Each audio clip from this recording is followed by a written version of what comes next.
खोदा पहाड़ निकला चूहा वाली कहावत आपने सबने सुनी होगी। वो कहते हैं ना कि हक के रख देना और उतने से मन ना भरे तो फिर उसे लीप भी देना।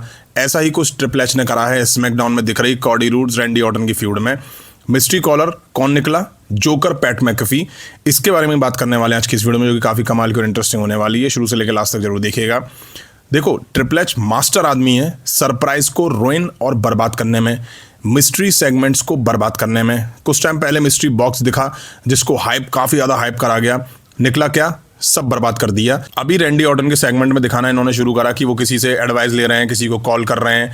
मिस्ट्री कॉलर कौन निकला, जोकर पैट मैकेफी जोकर।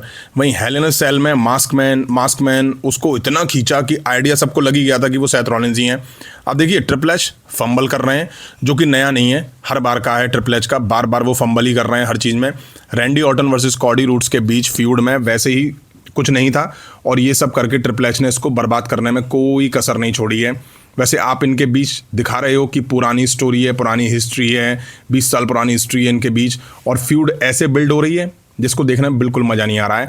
अब इनको समझ नहीं आ रहा है कि करना क्या चाहिए, क्योंकि रेसलमेनिया नज़दीक है। इसके लिए जिम्मेदार ट्रिपल एच की एरोगेंस है। ना ट्रिपल एच कॉडी रूड्स से ड्रू मैकिंटायर को हरा के वापस से चैंपियन बनाते और ना ही हमें ये मैच देखने को मिलता।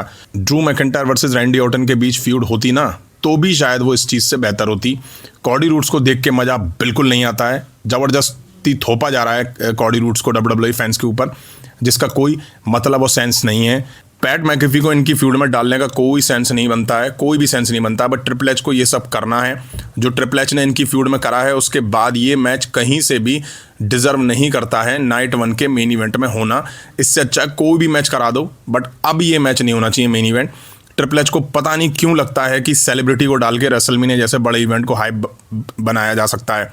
कद्दू रोल को घुसेड़ दिया, फिर पैट मैकेफी को घुसेड़ दिया, फिर कोई लिली आची को डाल दिया, और पता नहीं क्या क्या ये लेकर आ रहे हैं। अच्छी स्टोरी लाइन बनाओ मत, दिखाओ मत, और फिर सोचो कि ये पैट मैकेफी जैसे जोकर आके फ्यूड को हाइप कर देंगे। अब बात कर लेते हैं पैट मैकेफी के बारे में। एक अपडेट निकल के सामने आ रही है जिसमें कहा जा रहा है कि PW इनसाइडर के अकॉर्डिंग WWE इंटरनल में ये माना जा रहा है कि पैट मैकेफी को रैंडी ऑर्टन और कॉडी रूड्स की स्टोरी लाइन में शामिल करने की जो पहल है WWE क्रिएटिव टीम की तरफ से नहीं हुई थी, बल्कि TKO की तरफ से हुई थी। एक जो सोर्स है उनका कहना है कि ये एडवाइस शायद TKO के CEO एरी इमैनुअल की तरफ से आई है। हालांकि इसका अभी तक कोई कंफर्मेशन नहीं हुआ है, लेकिन रिपोर्ट के अकॉर्डिंग यह भी सामने आ रहा है कि ESPN के साथ एक डील हुई है जिसके अंडर रेसलमेनिया की हर रात का जो पहला आवर होगा लीनियर चैनलों पर ब्रॉडकास्ट करने की डील हुई थी। अब कुछ ट्रिपल एच ने और कुछ TKO ने WWE का सत्यानाश करने का सोचा हुआ है। ये एरी इमैनुअल ऐसे ही काम करता है। इसी की वजह से लास्ट ईयर जॉन सीना के हील टर्न में ट्रेविस स्कॉट को घुसेड़ा गया था। अब वही बात यहाँ से भी आ रही है कि कॉडी रूड्स और रैंडी ऑर्टन के बीच जो चल रही फ्यूड है उसमें पैट मैकेफी को शामिल एरी इमैनुअल की वजह से ही करा गया है। WWE के साथ अब तक जो कुछ भी बुरा हुआ है ना, उसमें TKO सबसे बुरी चीज़ है, और रही सही कसर ट्रिपल एच भी पूरी कर रहे हैं।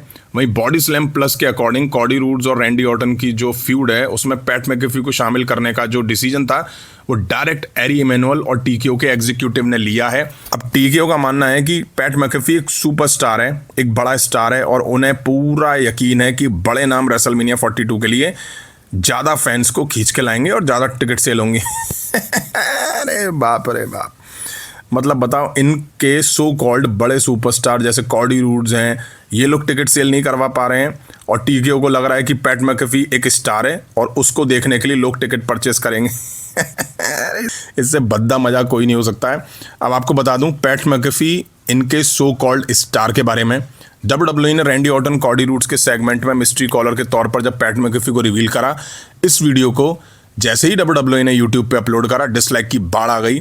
24 आवर में इस वीडियो पे 1.1 मिलियन व्यूज़ हैं, जिसमें 1,02,000 डिसलाइक हैं। कितने? 1,02,000, और 31K यानी कि 31,000 लाइक हैं।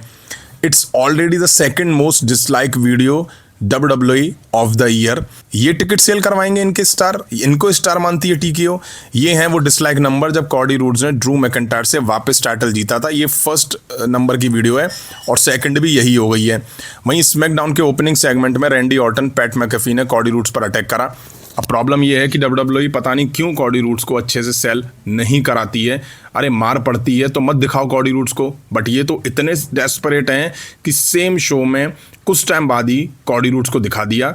अब कहा जा रहा है कि पीडब्ल्यू इनसाइडर की रिपोर्ट आ रही है जिसमें कहा जा रहा है कि पैट मैकेफी के अटैक को आंसर करते हुए कॉडी रूड्स का जो प्रोमो दिखा था स्मैकडाउन के लिए वो लिस्टेड ही नहीं था भाई, वो शामिल ही नहीं था। मतलब अचानक से ये चीज़ें डिसाइड हुई। इंटरनली माना जा रहा है कि कॉडी रूड्स की जो कुछ कमेंट्स भी थे ना, वो शायद टीकेओ के ग्रुप होल्डिंग पर डायरेक्ट टारगेट थी कॉडी रूड्स की लाइनें, क्योंकि उन्होंने ही पैट मैकेफी को इस स्टोरी लाइन में शामिल किया। जैसा कि मैंने आपको बताया, टीकेओ के जो सीईओ है वो एरियो मैनुअल, उसी ने शामिल करा है पैट मैकेफी को स्टोरी लाइन में। तो जो कॉडी रूड्स ने प्रोमो में आके कमेंटबाजी करी ना, वो कहीं ना कहीं टीकेओ को टारगेट कर रहे थे। मुझे कहीं से भी ये बात नहीं पचती है। इस तरह के कुछ प्रोमो में पैट मैकेफी ने भी इस तरह की कुछ चीज़ें कही थी कि कॉडी रूड्स की वजह से WWE बर्बाद हो रही है, ये हो रहा है। अब कॉडी रूड्स आके कह रहे हैं टीकेओ की वजह से ये सब हो रहा है।